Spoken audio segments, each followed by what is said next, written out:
fast approaching 2 million COVID cases. It's surpassed 30,000 deaths since the start of the pandemic. Those staggering numbers make it understandable that other health problems have kind of taken a back seat this past year. But diseases don't go on lockdown. And while we were waiting for coronavirus to pass, the COVID eclipse of medical care had serious consequences for millions of Americans. Here's CBS 12's Danielle Wall. How many of us have put off routine appointments, delayed procedures, ignored things that our body was telling us because COVID was a bigger concern?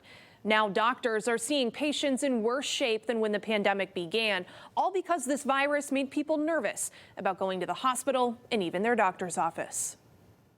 I had a lemon-sized brain tumor in my head. They were able to remove 70% of it. So it went from the lemon size to a walnut size.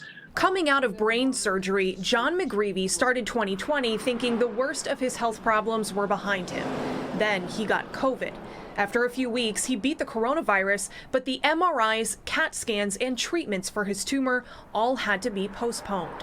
The cancellations, just suck when you want to know what the hell's going on and you can't figure it out. Other issues when my cancer, you can't figure out, you can't get advice, you can't get anything. 2020 was a very, very difficult year for me. Months later, when he could finally see his doctors again, his worst fears were realized. The tumor had grown. He can't help but feel like he lost valuable time.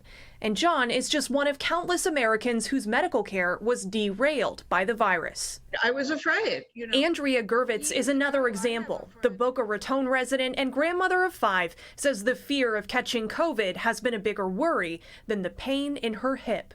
Have your symptoms with your hip gotten worse in the last year? Yeah, pretty much. I mean, I limp. I take, Tylenol or whatever, and it doesn't hurt as much. So, yeah. But you learn to live with a little pain versus going to a hospital right now. Not going to the hospital is a choice many have made. Doctors in Palm Beach County report eerily quiet emergency rooms, even at the height of the COVID crisis.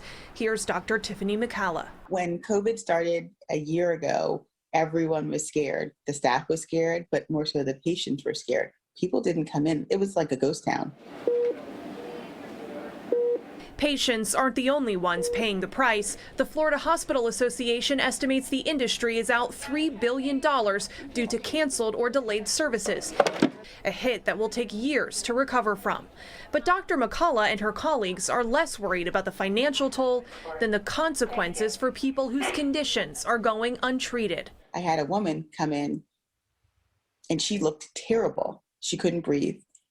She actually she had chest pain 2.5 weeks before, but she didn't come in, and she eventually went into heart failure. That was avoidable.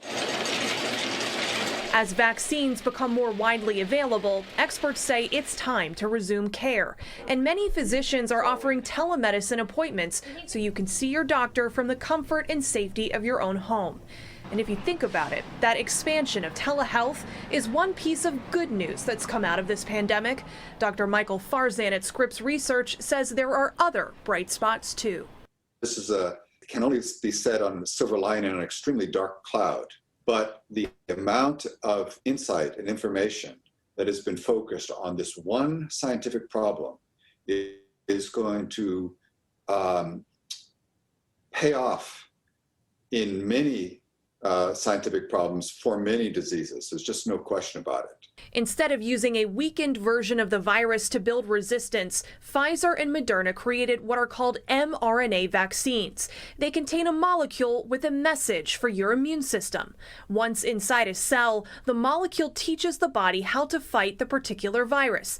Biotech experts expect that science will lead to more medical breakthroughs. I just think we're engaged in this just incredibly important experiment that's going to feed into how we address almost every infectious disease for sure, and probably cancer and some other things that are also addressable by modulating the immune system. Researchers hope this mRNA model will lead to a universal flu vaccine, better gene therapies for diseases like sickle cell anemia, and possibly preventing HIV. Every viral disease is addressable by technologies that we currently have available to us. And it's simply a matter of mobilizing the resources in a way that can eliminate these viruses and the diseases they cause from humans in a matter of decades, not centuries. Another potential pitfall of the pandemic: babies. We won't know for certain how COVID affected the birth rate for another few years,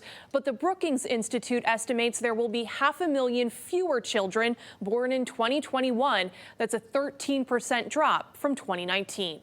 For the CBS 12 News I-Team, I'm Danielle Waugh.